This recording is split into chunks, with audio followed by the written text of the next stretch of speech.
दोस्तों नमस्कार, मैं हूं दीपक और आप देख रहे हैं आपका अपना चैनल योर ऑनलाइन पार्टनर।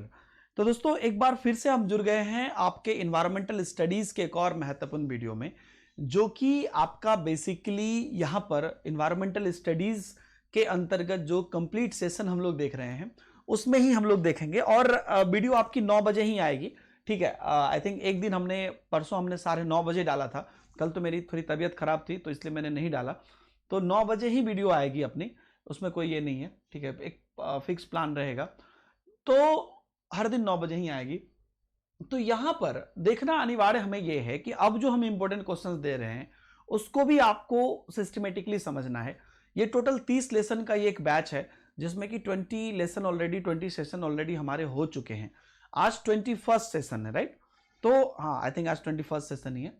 तो इस बीच में आपको कंप्लीटली अपने आप को ऐसे तैयार करना है कि जितने भी क्वेश्चन आपको करवाए जा रहे हैं वो सारे क्वेश्चन आप ध्यान से कर लें। और जैसा कि आप लोग जानते हैं कि बफरिंग होने के कारण ये आपको प्रीमियर की गई है और मैं कमेंट में आपके सारे चैट देख रहा हूं।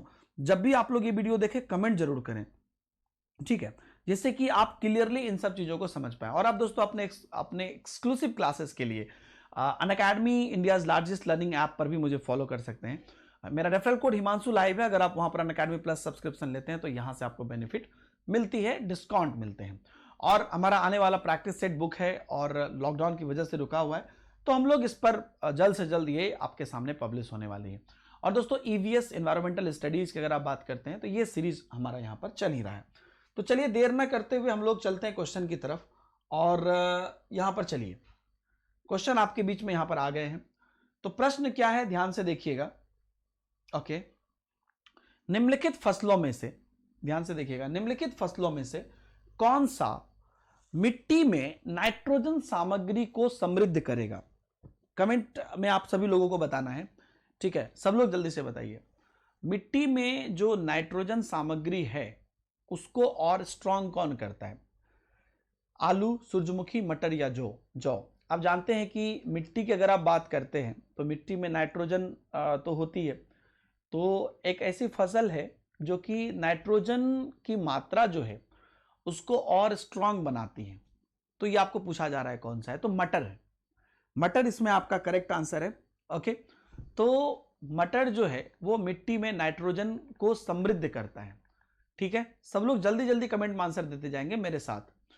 तो उसमें क्या होता है कि जब नाइट्रोजन की बात आप करते हैं तो नाइट्रोजन मिट्टी में तो है ही, लेकिन मटर का पौधा जब आप लगाते हैं तो मटर के पौधा से जो मिट्टी में, मटर की जड़ से, मटर के पौधे के अलग अलग भाग से जो मिट्टी के साथ जो प्रतिक्रिया होती है, क्योंकि आप मटर का भी तो पोषण करते हैं, उसके साथ प्रतिक्रिया जो होती है उससे नाइट्रोजन की मात्रा और बढ़ती है, ठीक है। अगला क्वेश्चन यहां पर आप लोगों का आ रहा है और अगला क्वेश्चन कुछ इस प्रकार से है। भद्रा वन्यजीव अभ्यारण्य कहां स्थित है? बताइएगा सब लोग। भद्रा वन्यजीव अभ्यारण्य कहां स्थित है? कर्नाटक में, तमिलनाडु में, केरल में या आंध्र प्रदेश में? भद्रा वन्यजीव अभ्यारण्य कहां पर स्थित है? कर्नाटका, तमिलनाडु, केरल या आंध्र प्रदेश? सब लोग जल्दी जल्दी आंसर करेंगे, ठीक है। सारे साउथ के नाम हैं, तो ये बेसिकली आपका कर्नाटक में स्थित है। भद्रा वन्यजीव अभ्यारण्य की बात करते हैं तो ये आपका बेसिकली कर्नाटक में स्थित है। ओके, थोड़ा यहां पर आप एक सेकेंड, ओके, थोड़ा यहां पर आप लोग देखेंगे इसके साथ जो है, यहां पर आप यहां पर देख सकते हैं कि ये जो है कर्नाटक में स्थित है और बेसिकली यह क्या है, हाथियों के लिए रिजर्व है। तो जो भद्रा वन्यजीव अभ्यारण्य है वहां पर कौन रह सकते हैं? हाथी रह सकते हैं, ठीक है। हाथियों के लिए यह वन्यजीव अभ्यारण्य रिजर्व किया गया है, एलिफेंट के लिए ही है। यह आपको एक अलग क्वेश्चन आपके एग्जाम में बनता है कि भद्रा वन्यजीव अभ्यारण्य किस जंतु के लिए है, किस जीव जंतु के लिए है, ऐसे में आपको दिया जाता है। उसमें आपको ऑप्शन में पक्षियों के नाम भी दे दिए जाते हैं। तो आपको ध्यान क्या रखना है कि हाथियों के लिए ये इंपॉर्टेंट है, हाथियों के लिए ये जीव रिजर्व जो है वो प्रसिद्ध है। Okay, clear everybody? कुछ है डाउट तो कमेंट में बताइए। और ये सारी चीजें जो है आपको नोट्स आ रही है ऑलरेडी आपके ऐप पर, वाईओपी ऐप पर, वाईओपी एजुकेशन ऐप पर। तो आप लोग उसको पढ़ते जाइए, ठीक है। क्योंकि उसमें देर करेंगे तो आगे डेली अलग अलग सब्जेक्ट की भी ऐप आएगी आपको अपडेट, ईवीएस की भी आएगी, तो फिर वो एक बार में भारी हो जाएगा। आपने देखा ऑलरेडी बहुत अपडेट आ गए हैं। कल मैंने क्लास नहीं लिया था तो कल मैंने आपको बताया भी था, है ना। इसलिए अगला यहां पर देखेंगे, अगला क्वेश्चन देख क्या कहता है। आंसर दिख गया आपको, लेकिन ध्यान से देखिए अगला क्वेश्चन क्या कहता है। निम्नलिखित में से कौन सी सिंथेटिक ईंधन का मुख्य स्रोत है। सिंथेटिक ईंधन समझते हैं आप, एक्सप्लेन करिए। आंसर दिख गया तो बस आंसर मत दीजिए, एक्सप्लेन करिए। सिंथेटिक ईंधन, सिंथेटिक सारी आप लोगों को पता होगा, तो उसी मटेरियल की बात यहां पर की जा रही है, सिंथेटिक मटेरियल की बात की जा रही है। तो सिंथेटिक ईंधन का मुख्य स्रोत क्या है, मतलब सिंथेटिक ईंधन कहां से बनते हैं। बायोमास, प्लास्टिक, कोयला या तेल। तो सिंथेटिक ईंधन कोयला इसका मुख्य स्रोत है, ठीक है। कोयला से ही सिंथेटिक ईंधन जो है आगे प्रोसीड किया जाता है। अगला क्वेश्चन देखिए, अगला क्वेश्चन है यहां पर कि जलवायु परिवर्तन के संदर्भ की अगर आप बात करते हैं, ओके, तो जलवायु परिवर्तन के संदर्भ में उष्ण कटिबंधीय वायुमंडल में जल चक्र का अध्ययन करने के लिए मेगा ट्रॉपिक्स मिशन के लिए राष्ट्रीय अंतरिक्ष केंद्र किस देश में स्थित है। ध्यान से पढ़िए क्वेश्चन को, थ्योरेटिकल क्वेश्चन है इसलिए मैं कुछ लिख भी नहीं रहा हूं, समझने की बात है, समझिए क्वेश्चन को। जलवायु परिवर्तन के संदर्भ में अगर हम बात करते हैं तो उस संदर्भ में जो उष्ण कटिबंधीय वायुमंडल है उसमें जो जल चक्र का अध्ययन करते हैं, जल चक्र का अध्ययन करने के लिए जो मेगा ट्रॉपिक्स मिशन है, ये मिशन को आपको ध्यान रखना है। मेगा ट्रॉपिक्स मिशन जो है उसके लिए राष्ट्रीय अंतरिक्ष केंद्र किस देश में स्थित है। इटली, फ्रांस, जर्मनी या पोलैंड, ये आप सभी लोगों को बताना है। तो ये जो है बेसिकली फ्रांस में है, ठीक है। तो जलवायु परिवर्तन के संदर्भ में उष्ण कटिबंधीय वायुमंडल में जल चक्र का अध्ययन करने के लिए मेगा ट्रॉपिक्स मिशन के लिए राष्ट्रीय अंतरिक्ष केंद्र फ्रांस में स्थित है। इसमें एडिशनल इंफॉर्मेशन कुछ इसलिए नहीं है क्योंकि इसमें क्वेश्चन में ही सारी अदर इंफॉर्मेशन दी गई है। किसके लिए, जलवायु परिवर्तन के लिए। कौन सा वायुमंडल, उष्ण कटिबंधीय वायुमंडल। किसका अध्ययन करते समय, जल चक्र का अध्ययन करते समय। मिशन का नाम क्या था, मेगा ट्रॉपिक्स मिशन। तो केंद्र किस टाइप का है, राष्ट्रीय अंतरिक्ष केंद्र है। कहां पर है, फ्रांस में। हो गया, कई सारे पॉइंट इसके अंदर आ गए। अगला देखिएगा, अगला आपको यहां पर पूछा जा रहा है निम्नलिखित में से कौन सा राष्ट्रीय उद्यान जो है वो उत्तर प्रदेश में है। मानस, दुधवा या कुंभलगढ़ या मरुभूमि, बताइए सब लोग। उत्तर प्रदेश छुपना नहीं चाहिए, उत्तर प्रदेश बहुत बड़ा है। कौन सा राष्ट्रीय उद्यान उत्तर प्रदेश में है, बताएंगे सब लोग। हाँ, तो दुधवा राष्ट्रीय उद्यान आपका उत्तर प्रदेश में है। और उत्तर प्रदेश में कहाँ है, आप लोग जानते होंगे, जो लोग उत्तर प्रदेश से होंगे। दुधवा नेशनल पार्क जो है वो उत्तर प्रदेश के लखीमपुर खीरो में है ना। कुंभलगढ़ वन्यजीव अभयारण्य, मरुभूमि राष्ट्रीय उद्यान जो है वो राजस्थान में है, ठीक है। यहां पर आप देख लीजिए, ये जो कुंभलगढ़ है,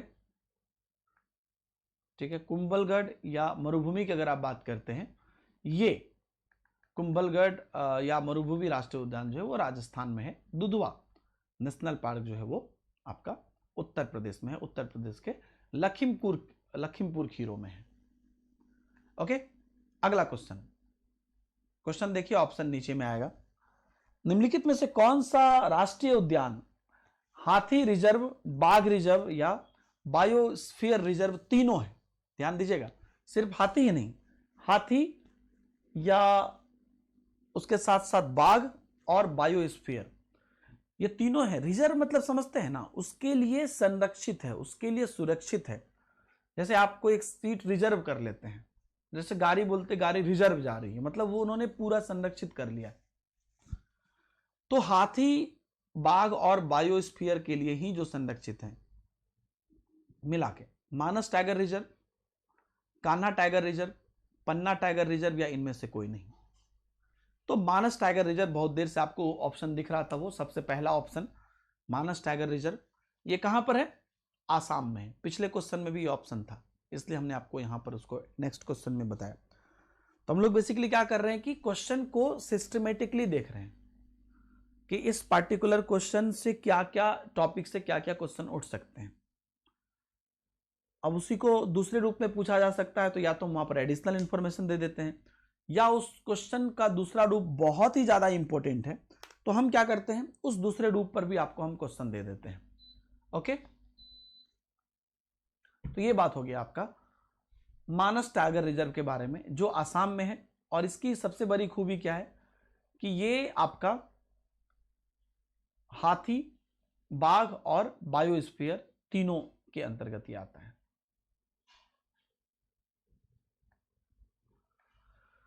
नेक्स्ट क्वेश्चन ध्यान से पढ़ेंगे। नेक्स्ट क्वेश्चन कहता है आपको कि जल उपयोग दक्षता की सही परिभाषा क्या है? जल उपयोग दक्षता की सही परिभाषा क्या है? पहला है वर्षा जल के समुचित प्रबंधन द्वारा भूमंडल स्तर को बढ़ाना। जो वर्षा जल है, वर्षा से जो जल उत्पन्न होती है, उस वर्षा जल के उचित प्रबंधन से, समुचित प्रबंधन से भूजल स्तर मतलब जो पानी का जल का स्तर है उसको बढ़ाना।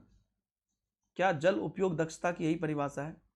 मतलब समझ रहे ना कि जो भूमंडल है, जिस भूमंडल में हम लोग रह रहे हैं, उस भूमंडल में जो हमारा जो पृथ्वी का, मिट्टी का जो पानी का स्तर है, वो हम वर्षा के पानी से बढ़ाएं, क्या वो है जल उपयोग दक्षता का मीनिंग? या अधिकतम फसल क्षेत्रों में सिंचाई सुविधा को बनाना, क्या ये है कि जो अलग अलग अधिकतम फसल क्षेत्र हैं उसमें सिंचाई सुविधा को हम बनाएं? या वाष्पीकरण और अपवाह या उपसतह जल निकासी से पानी बचाना, मतलब जो वाष्पीकरण है या अपवाह है या उपसतह है, इसकी जल निकासी से पानी को बचाना। या पीने के प्रयोजन के लिए जो है निकास को स्वच्छ करना। आंसर आपको दिख गया है बाय द वे, बट यहां पीने के प्रयोजन के लिए पानी के निकास को स्वच्छ करना। जल उपयोग दक्षता क्या है वो आपको यहां पर बताना था। ठीक है, जल का उपयोग की दक्षता के बारे में हम बात कर रहे हैं। तो आंसर आप लोगों को दिख गया होगा, लेकिन बढ़िया से समझिए इसको। वाष्पीकरण और अपवाह या उपसतह की बात करते हैं। तो दोस्तों वाष्पीकरण की बात अगर आप करिए, ध्यान से देखिए, या अपवाह की बात करिए या उपसतह की बात करिए, ये जल निकासी को पानी से बचाना ही जल दक्षता है। ये सब जो टेक्निकल प्रॉब्लम है, इससे बचाना ही जो है जल की दक्षता है। नेशनल जल मिशन, ध्यान से देखिएगा, नेशनल जल मिशन का एक उद्देश्य जल की दक्षता में, दक्षता मतलब कैपेसिटी, जल की दक्षता में 20% बढ़ोतरी करना है, वृद्धि करना है। ये वाष्पीकरण और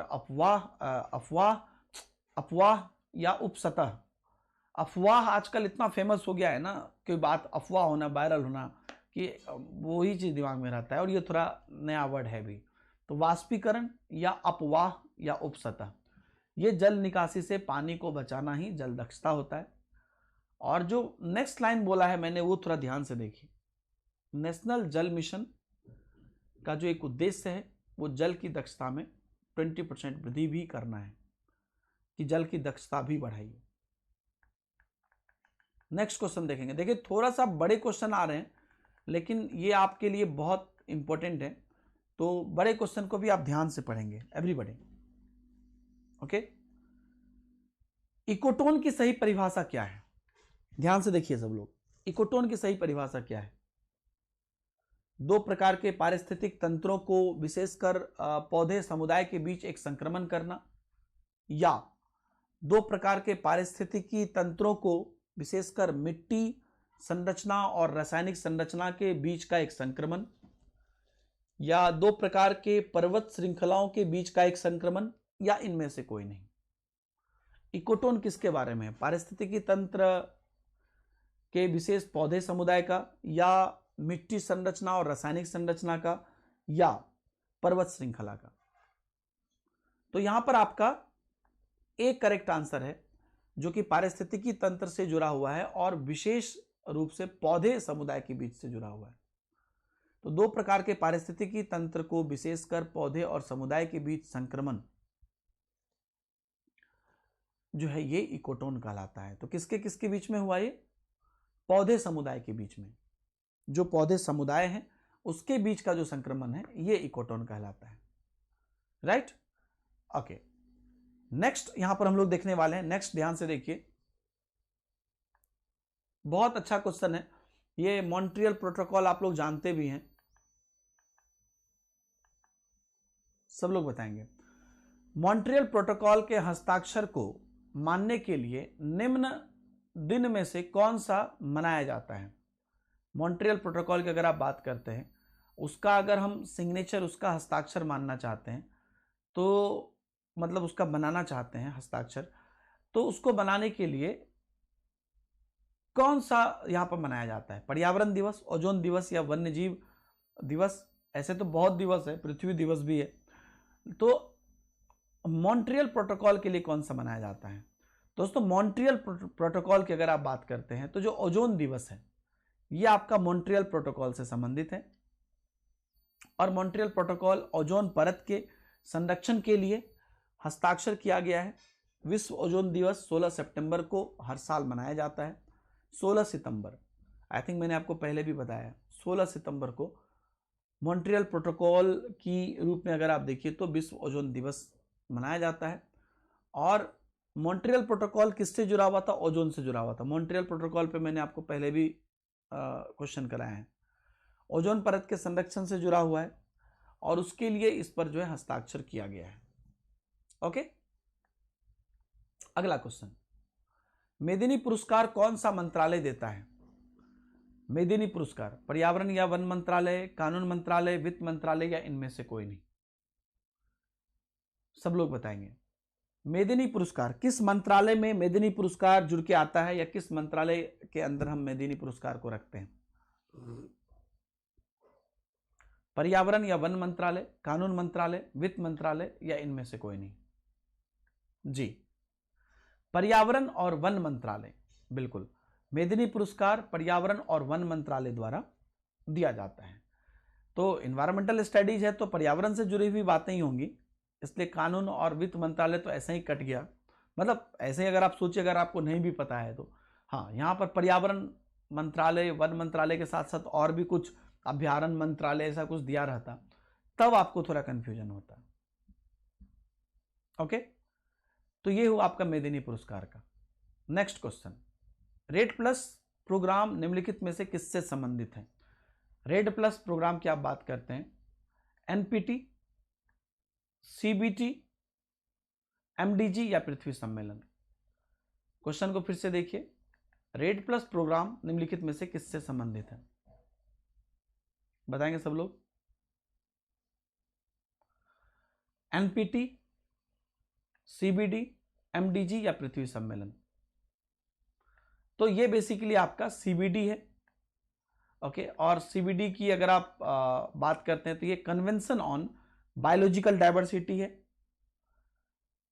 तो रेड प्लस प्रोग्राम जैविक विविधता पर सम्मेलन करता है, जो कि जैविक विविधता ही आपका बायोलॉजिकल डाइवर्सिटी है। डाइवर्सिटी विविधता, बायोलॉजिकल जैविक, तो कन्वेंशन मतलब सम्मेलन, तो कन्वेंशन ऑन बायोलॉजिकल डाइवर्सिटी है। कन्वेंशन का सी, बायोलॉजिकल का बी या डाइवर्सिटी का डी, 3 हो गया। ओके, अगला है, निम्नलिखित कथनों पर आपको विचार करने के लिए बोल रहा है। ध्यान से देखिए, सबसे पहला कथन है, राष्ट्रीय बाघ संरक्षण प्राधिकरण बाघ संरक्षण सुनिश्चित करने के लिए कोई कानूनी समर्थन का के साथ एक वैधानिक प्राधिकरण है। मतलब पहला डेफिनेशन है आपका कि राष्ट्रीय बाघ संरक्षण प्राधिकरण जो है, क्या वो बाघ संरक्षण सुनिश्चित करने के लिए कानूनी समर्थन देने का प्रावधान है, या प्रोजेक्ट टाइगर का कोई वैधानिक दर्जा नहीं है? क्या प्रोजेक्ट टाइगर का कोई वैधानिक दर्जा नहीं है? इस दोनों में से क्या आपको करेक्ट लग रहा है? बताएंगे सब लोग। तो बाघ संरक्षण की आपको यहां पर ऊपर डेफिनेशन दी हुई है, तो ध्यान से देखिएगा आपको। तो यहाँ पर दोनों ही कथन सत्य है। पहला तो ऑब्वियसली सत्य है, जो कि आप डायरेक्टली स्टेटमेंट से देख सकते हो, वो तो उसका डेफिनेशन ही है। तो बाघ संरक्षण प्राधिकरण, बाघ संरक्षण प्राधिकरण का ही नाम मतलब है बाघ संरक्षण करना, तो उसको आप समर्थन भी ये देता है। और प्रोजेक्ट टाइगर का कोई वैज्ञानिक यानी कि साइंटिफिक दर्जा नहीं है प्रोजेक्ट टाइगर का, ये भी बात सही है, इसलिए दोनों ही करेक्ट आंसर होंगे। अगला क्वेश्चन थोड़ा जल्दी। निम्नलिखित कथनों पर ध्यान दीजिए, फिर से दो कथन है आपका। पहला कथन है कि एशियन ब्राउन बादल वायु प्रदूषण की एक परत है जो उत्तर हिंद महासागर, भारत और पाकिस्तान के हिस्से को कवर करता है। तो एशियन ब्राउन बादल है ना, ब्लू आइज मतलब समझ लीजिएगा, ब्राउन बादल, ब्राउन बादल वायु प्रदूषण की एक परत है, एक बादल है जो ब्राउन बादल है और वो एशिया में पाई जाती है, जो उत्तरी हिंद महासागर, भारत और पाकिस्तान के हिस्से को कवर करती है। ठीक है, क्या ये सही है? या दूसरा, एशियन ब्राउन बादल एक स्थायी घटना है, क्या ये हमेशा होती रहती है? तो यहां पर केवल एक करेक्ट है, क्योंकि पहला वाला जो है वो एशियन ब्राउन बादल का डेफिनेशन है और ये उत्तरी हिंद महासागर, भारत और पाकिस्तान में है। ऐप में सब कुछ दिया जाएगा, इसलिए आप लोग बस ऐप में करते जाइए, यहां पर समझते जाइए।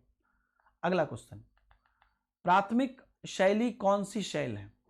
प्राथमिक शैल कौन सी शैल है? आग्नेय, कायांतरित, रूपांतरित या इनमें से कोई नहीं? प्राथमिक शैल की अगर आप बात करते हैं तो किसको बोलते हैं हम लोग प्राथमिक शैल? आग्नेय, कायांतरित, रूपांतरित या इनमें से कोई नहीं? बिल्कुल आग्नेय शैल, आप लोगों को पता ही होगा, आग्नेय शैल को ही हम लोग प्राथमिक शैल बोलते हैं। प्राइमरी शैल आग्नेय शैल को ही बोला जाता है। इसके बाद देखिए अगला क्वेश्चन आ गया आपको,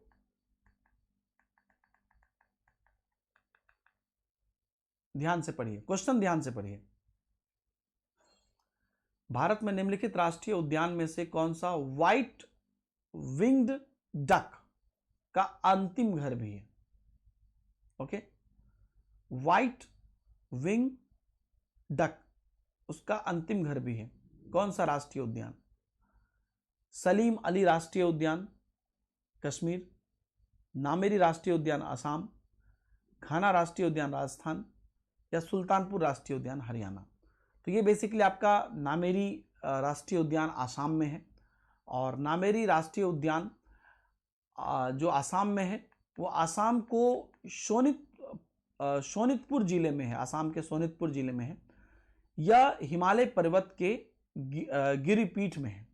हिमालय पर्वत का उधर आपको पता है, हिमालय का वो पूरा ये पड़ता है, तो हिमालय पर्वत के गिरिपीठ में है, जहां पर कि आसाम के शोनितपुर जिले में है। और दोस्तों आसाम में इसके पहले भी कई चीजें हम लोगों ने देखी है जो कि कहीं ना कहीं हिमालय से जुड़ा हुआ है, क्योंकि वो हिमालय की पहाड़ियों में कई सारी चीजें हम लोगों ने देखी है, तो वो भी आपको ऐप पर दे दी जाएगी, ये सारी चीजें भी ऐप पर दी जाएगी। तो दोस्तों ये आज हम लोगों ने जितने भी क्वेश्चन किए, छोटे भी किए बड़े भी किए, एक्सप्लेनेशन के साथ सारे डिटेल देखने की कोशिश किए। तो उम्मीद है कि आपको ये प्रयास पसंद आ रहा होगा। और ये 30 बैच का जो सेशन है, इस 30 बैच के सेशन में आपको आगे भी इसी तरीके से लगातार क्लासेस मिलते जाएंगे, जिसमें कि आप हर दिन अपनी तैयारी कर सकते हैं। या अगर आप बाद में भी इस बैच को देख रहे हैं तो ये पूरा एक प्लेलिस्ट है जो वीडियो के डिस्क्रिप्शन में लिखा गया है, लॉकडाउन ईबीएस सीरीज, उसको जाके आप देख सकते हैं, जो कि आपके लिए फायदेमंद होगा। ठीक है, तो मिलेंगे नए वीडियो में, और देखते रहिए। जो भी फीडबैक हो कमेंट जरूर करिएगा, और आपके लोगों की रिक्वेस्ट पर ही किया गया है, इसका कोई मेरा प्लान था नहीं, तो इसका फायदा उठाइए, ज़्यादा से ज़्यादा लोगों के साथ शेयर करिए। हम मिलेंगे आपसे नए वीडियो में। अपने माता पिता का सम्मान करें, बड़े बुजुर्गों का ख्याल रखें, सबों के साथ प्यार बांटें। बाय बाय, जय हिंद।